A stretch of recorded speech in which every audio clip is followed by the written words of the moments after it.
Hello, welcome back, students.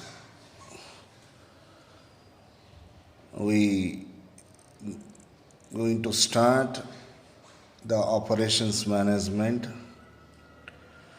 So, as you know very well, we were discussing about material requirement planning in the last class, and today we are going to discuss these are the topics which are nothing but MRP2, purchase management, vendor ratings, and value analysis. So, MRP stands for Material Requirement Plan. MRP2 stands for Manufacturing Resource Planning. So, don't confuse here. Under MRP, you are going to take the decision based upon two very important reports. One is called Bill of Material and one more is Inventory Status File. Actually, what do you mean by MRP, Material Requirement Plan, which explains you item wise how many materials are required. So regarding that, you actually understood what do you know bills of material. Suppose a ceiling fan is there. For a ceiling fan, for per unit of the ceiling fan, you required 3 wings, 1 electric coil, understand, 2 cups, and what you call such a way various items would be there.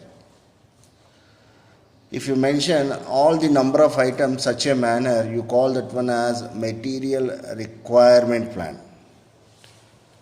Then what do you know by MRP2, material requirement planning?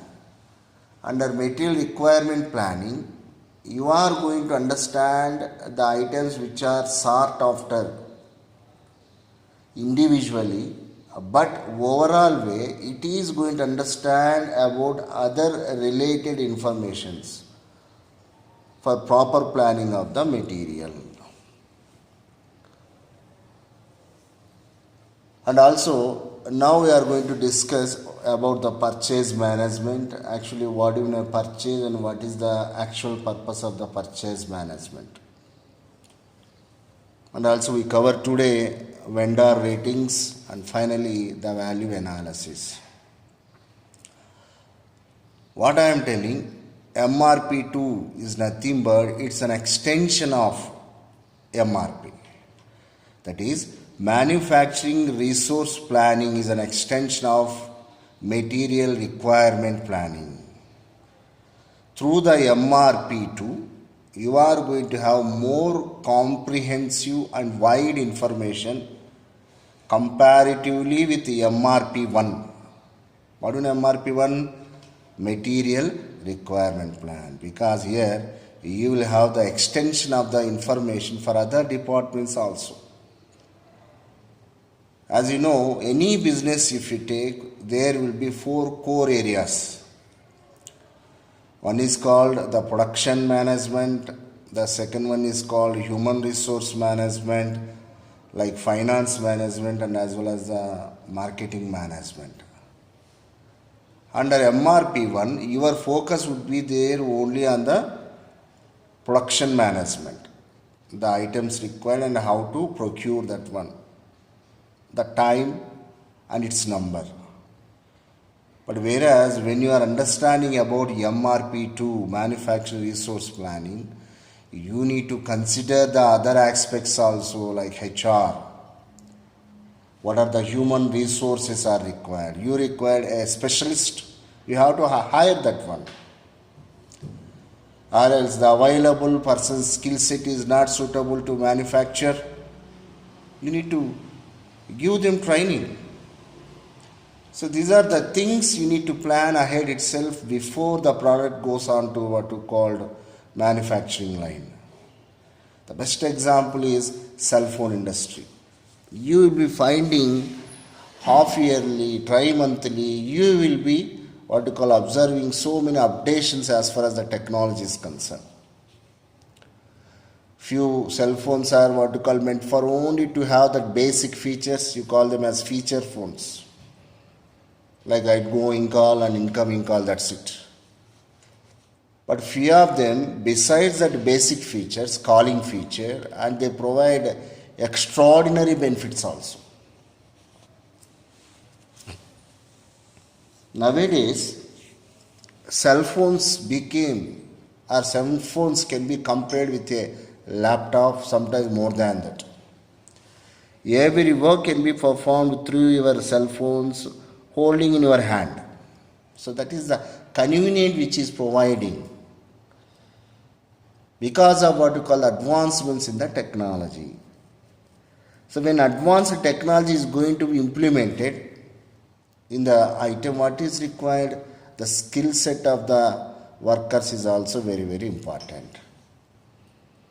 And before that, what is required? The financial aid is also very, very important, which takes care of by finance department. And also preparatory, kind of setups are required in the market about making the customers aware of the product which is going to be launched into the market. Advertisement, marketing. So all these aspects, if you consider, that becomes MRP2, manufacturing resource planning, which is nothing but extension of the MRP, material requirement planning. So let us see here.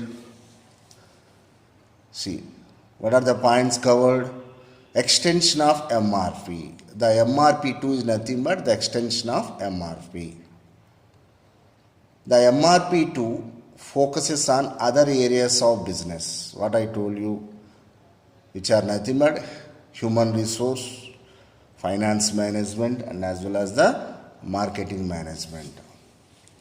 The third point, what it reveals, MRP2 adjusts and rectifies the loopholes in MRP. Very much observable point here. Through the MRP2 information, MRP records can be adjusted. Sometimes more number of subcomponents will be required. So for that one, immediate action is required or not. Necessitating the immediate action sometimes deserves. How to take the decision? It is possible by thoroughly going through the MRP2 plannings. Right? So what that means? MRP2 adjusts and rectifies loopholes in MRP. So MRP2 useful for prompt and joint decisions. So through the MRP2, you are going to have the prompt decision making. When and where and what is required can be decided by the MRP2. Not only that, it leads to taking up of the joint decisions. So when different heads sit together with what you called various backgrounds with a lot more years of experience, automatically the decision making is also going to be more effective. What is that word? That word indicates here the joint decisions. A marketing manager sits, a HR manager sits, and production manager also sits on the table, and they will be chalking out the plan about what you called the various activities which should be taken in what you call before itself. So what do you mean by that? It allows for joint decisions. So in a single line, if you want to underline, means the MRP2 is more effective than MRP. So after discussing what do you mean by MRP2, manufacturing resource planning, now we go for purchase management. This is a very, very regular activity in our day-to-day life. What is that? Purchase, is it? We go and purchase vegetables, we go and purchase so many items. and we go and have wanted items or things to our home. What is that activity? You call that purchasing. But before purchasing any article or any item, what is required? Some what you called preparation is required. What is the kind of item you need to purchase, and what is the actual cost, and what are the things are available in the market, and who is the supplier of that particular item. Let us take again a very familiar example, cell phone itself. You all know that if anybody wants to purchase a cell phone, the preparation will start. What should be that internal memory? What should be the RAM of that particular phone? Okay. What should be my budget? I should give preference for the brand or else that phone which provides more facilities. Any reliable shopkeeper is there in the market. Known persons are there. What are the after sale services of that particular cell phone if any problem arises in the future? So these are all nothing but the inquiries about that what you called vendor, supplier. We will discuss what you call in upcoming topics about that vendor and vendor management skills. Now here what do you know purchase management? Purchase is the procurement of goods or services from some external sources. Either that might be a physically visible goods or non-visible goods, what you call that services. If you have that goods or services for your use, what you call that purchase. So purchasing is the procurement of the materials, supplies, machines, tools and operation of a manufacturing plant. So what are the issues concern when you are understanding about the purchase management is nothing but the quantity, the quality, time and as well as the place. Let us take food industries. As you know very well, you take this chips manufacturing, and as you know Lay's is the very well known company. Okay.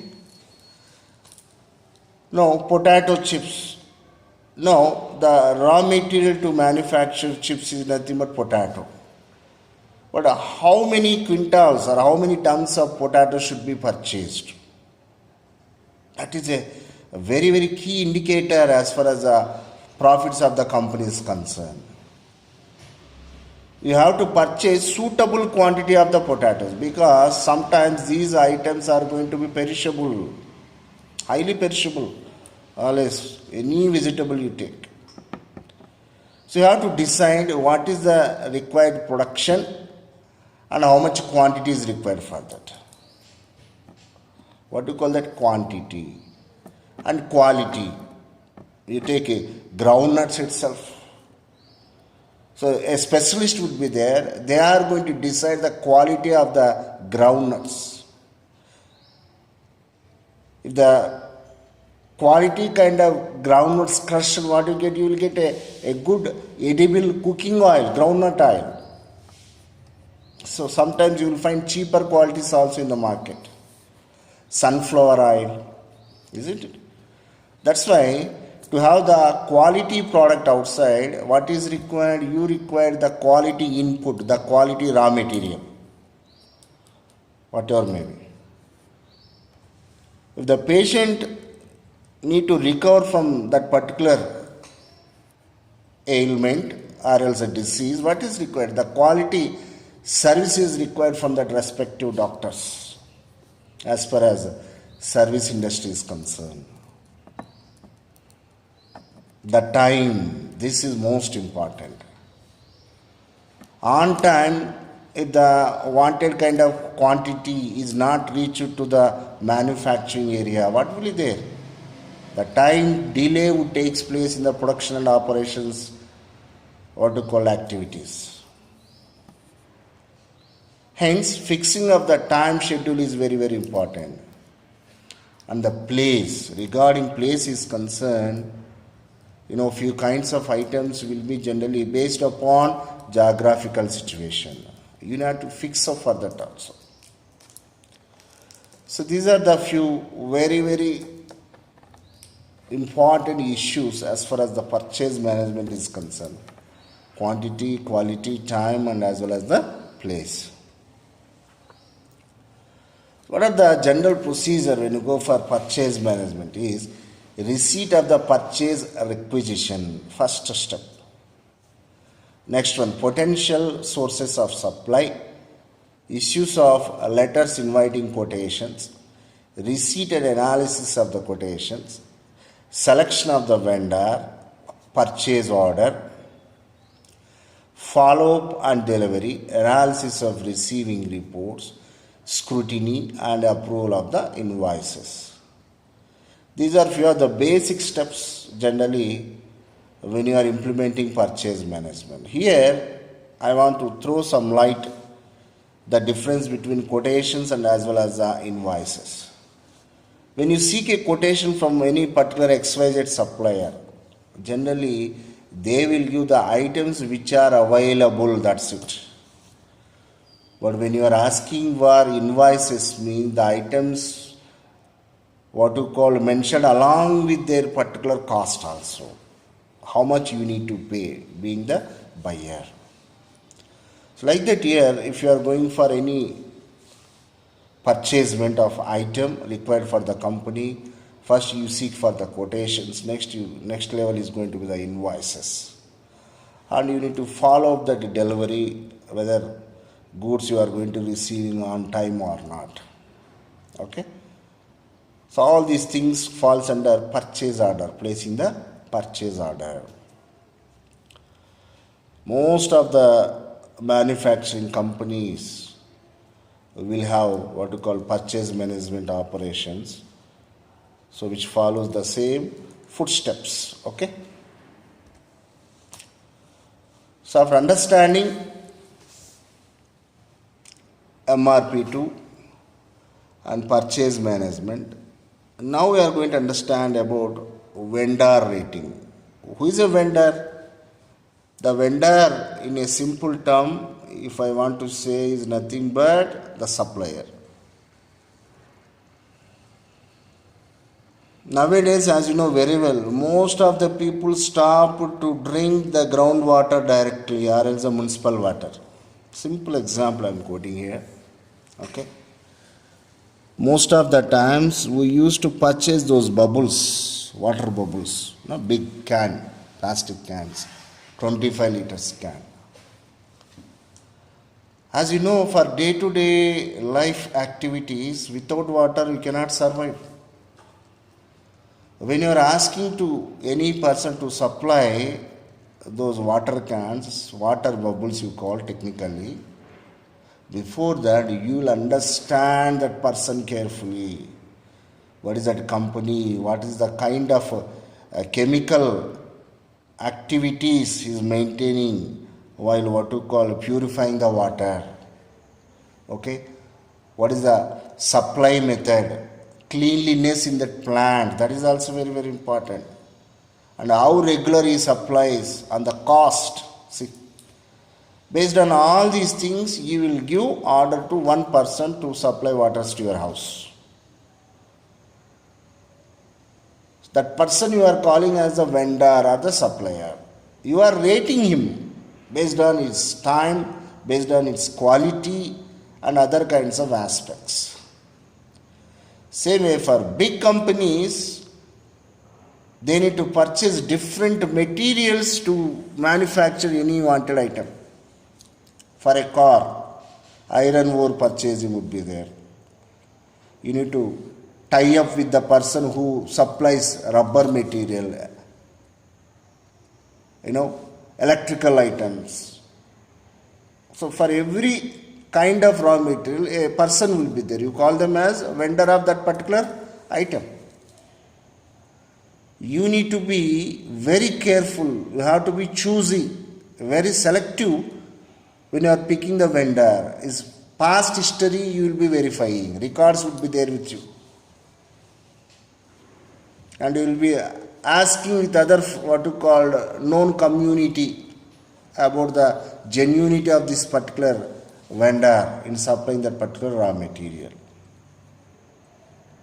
So what you call, these are all the activities under vendor ratings. Let us see here.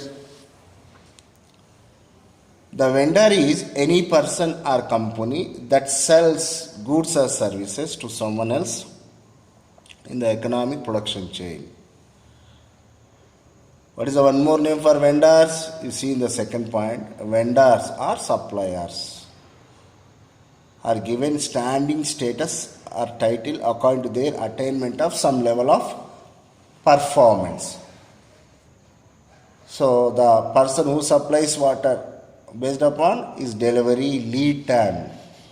What is that lead time? How do you define lead time? Lead time is the gap between placing for the order and receiving the order. Always that gap should be small, minimum. Then you can rate that vendor is more effective. Quality, price, and some combination of other variables. That cleanliness, what I told you. It may take the form of hierarchical ranking from poor to excellent. So, what are the scaling rating methods you are using? Poor to excellent. And whatever rankings the firm chooses to insert in between these two. So, this is called vendor rating. What are the main objectives about vendor rating? To help the buyer in the future selection. Buyer means here the company person. Okay. To provide buyer with the information helpful to subsequent negotiations. To provide the buyer with the important information which he can act upon any corrective measure. So these are the objectives. And what are the real advantages? Helps minimize the subjectivity in judgment. What is subjectivity here? Subjectivity means based upon the person's experience and his knowledge choosing the particular vendor. It's always going to be partial. That should not be take place. So if you want to reduce that subjectivity, what is required? You should have that vendor rating, recording and methods. What is the next point? Providing feedback from all areas in one package. So vendor rating provides all the information from different areas, different perspectives. 360 degrees observation would be there.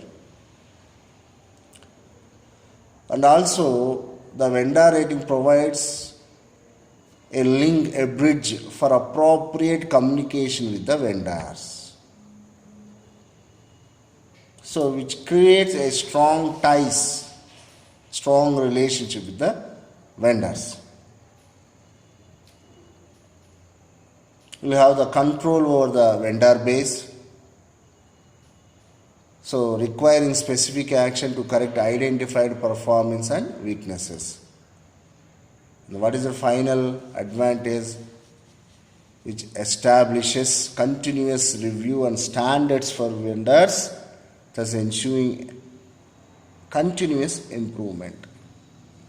So through this slide, what you can understand? So the vendor rating provides excellent feedback and sets the stage to maintain strong relationship with the vendors. Okay, and you will have all the information regarding the vendors. Okay, but few disadvantages are also there. What is that? Inexperience with the products and services, unfamiliarity with the corporate operations, resistance within the company, threat to security. So these are considerable, disadvantages of the vendor rating. Okay. So these are some of the methods to rate the vendors, which are based upon the time delivery. So just making a call, you should receive that water bottle on time delivery. and quality. So water supplied should be clean and neat, okay? And price. So the purchase price of the product should be cheap comparative to other same kind of product. Others actors such as supplying useful market information and meet emergency orders. So these are some of the points which makes you to select what to call the vendors. So now we go for value analysis, the last one. What do you know value? Okay. Generally, value is nothing but the importance or worth to you by the price you have paid. It's a small ratio, a simple formula given to us by Lawrence D. Miles of General Electrical Company. Actually, then how do you define the value? Value analysis can be defined as a process of systematic review that is applied to existing product designs in order to compare the function of the product required by customer to meet the requirements at the lowest cost consistent with the specified performance and reliability needed. Now what the definition says, this same features items will be compared side by side. And the item whichever satisfies the customer in the best way in terms of price, in terms of the features, in terms of other advantages. Then you can rate that particular XYZ product as the more valued product, isn't it? So why actually go for understanding this? That procedure is called value analysis. So value analysis is an effective tool for cost reduction and the results accomplished are far greater. It improves the effectiveness of the work. It is an organized approach to a problem. It is value applied at the design stage itself. And finally, what is that? It reduces unnecessary costs, obvious and hidden, which can be eliminated without adversely affecting quality, efficiency, safety and other customer features. So these are all called various points under value analysis. So this finishes your 4th unit. So next I am going to start the 5th unit after your exams. So I wish you all to prepare well and do well in the upcoming semester 2 examinations. Wish you all of you good luck. Thank you so much.